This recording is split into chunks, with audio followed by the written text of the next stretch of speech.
Assimi Goïta prend lui-même les commandes de l'armée malienne. On vous explique tout.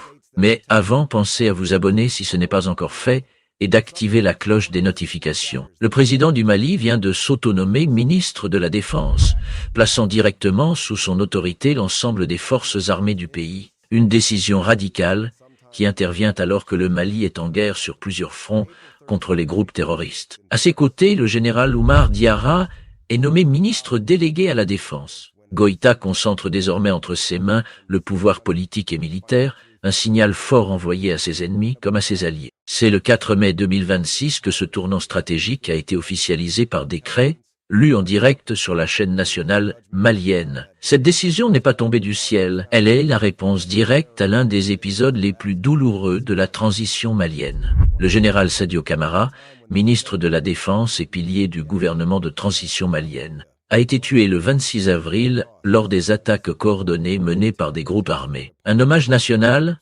organisé sous haute sécurité le 30 avril, s'était tenu en présence d'Assimi Goïta et de plusieurs milliers de participants. Sa perte a laissé un vide au sommet de l'appareil militaire, un vide qu'Assimi Goïta a choisi de combler lui-même, sans délai. En cumulant les fonctions de chef de l'État et de ministre de la Défense, Goïta retrouve des prérogatives qu'il endossait déjà lorsqu'il était vice-président de la transition, entre septembre 2020 et mai 2021, période durant laquelle il supervisait les questions sécuritaires. Ce n'est donc pas un coup d'improvisation, c'est un homme qui reprend le contrôle de ce qu'il maîtrise le mieux, la chose militaire. Le général Oumar Diarra, ancien chef d'état-major des armées, nommé ministre délégué, est lui aussi une figure centrale du système mis en place après le coup d'État d'août 2020. Il avait été nommé chef d'état-major des armées dès septembre 2020. Par les militaires arrivés au pouvoir. Le duo Goïta-Diarra incarne donc une continuité assumée dans un moment où le Mali a besoin de stabilité au sommet. Car la menace